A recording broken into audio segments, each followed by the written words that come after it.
Olá turma, tudo bem com vocês? Eu me chamo Taylor de Aguiar, sou estagiário docente na disciplina de Sociologia. Ao lado das minhas colegas Bibiana da Silva e Carolina Schumann, também estagiárias, temos preparado alguns materiais didáticos que vocês têm visto nas últimas aulas sobre o tema do racismo. E nessa terceira aula eu gostaria de gravar um vídeo curto para falar com vocês sobre duas leis muito importantes que foram promulgadas nos anos 2000 e que visavam combater o racismo a partir da educação nas escolas. Bom, antes de entrarmos nesse tema específico, eu gostaria de recordar que na primeira aula vocês viram aquele vídeo também curto do filósofo e advogado Silvio Almeida falando sobre a concepção estrutural do racismo, né? Segundo Silvio Almeida, o racismo ele não pode ser visto enquanto uma atitude de um indivíduo ou um grupo isolado apenas, mas enquanto uma regra que está presente na sociedade, como algo que está naturalizado, como algo que as pessoas acabam reproduzindo às vezes mesmo inconscientemente. Essa concepção ampla do racismo, ela vai atribuir a toda a sociedade a responsabilidade sobre o racismo, e não apenas ao indivíduo ou outro, né, que comete um ato de discriminação racial.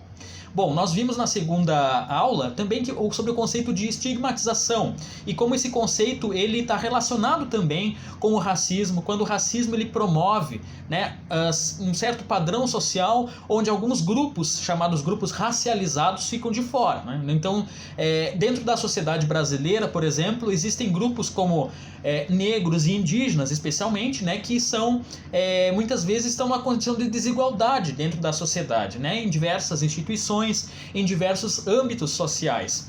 E nós gostaríamos então de enfatizar duas leis que nos anos 2000 procuraram justamente mostrar como as populações negras e indígenas têm importância na formação social do Brasil, na formação histórica da nação brasileira, né?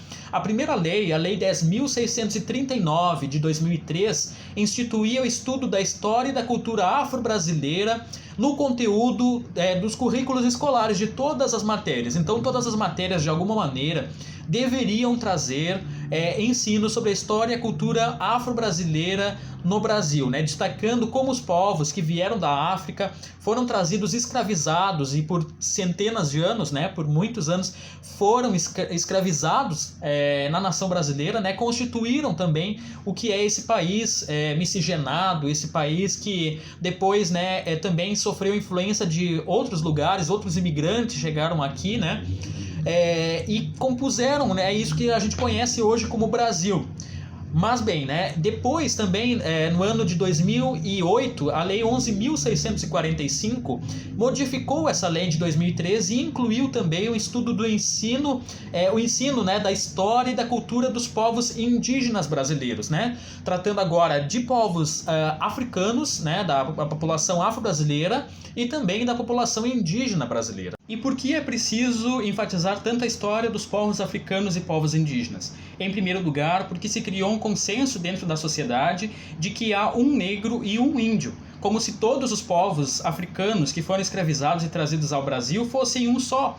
E existiam muitos povos, com várias línguas, com vários costumes, com várias tradições, muitas religiões, muitas culturas diferentes que vieram ao Brasil, que foram trazidas para cá e tiveram a sua história e a sua cultura apagadas. Também a mesma coisa aconteceu com os povos indígenas, povos que tinham muitas línguas, costumes, tradições, culturas diferentes e que tiveram as suas histórias apagadas sob a figura de um índio só, o índio brasileiro.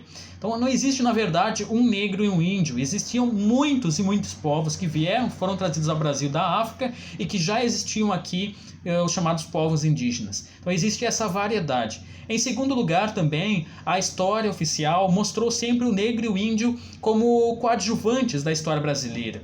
E os negros e índios foram protagonistas na história brasileira e seguem sendo, né, na construção da nação brasileira. O negro não foi apenas o escravo. O índio não foi apenas aquelas populações que ficaram isoladas na floresta. Nada disso, né? Essa é uma concepção bastante preconceituosa e muito pouco crítica que se formou a respeito dessas populações racializadas no Brasil. E é a partir do combate a esse tipo de visão sobre essas populações que se procurou promulgar essas leis de 2003 e de 2008, e se procura, então, é necessário, é dever, é lei, discutir isso no contexto da escola. Portanto, né, nós queremos também na disciplina de Sociologia fazer jus a essa lei, fazer jus a essa tarefa de mostrar a diversidade cultural que existe das populações negras e indígenas e mostrar como o racismo ele também está enraizado a partir desse desconhecimento da história e da cultura afro-brasileira e indígena, no nosso caso brasileiro em particular.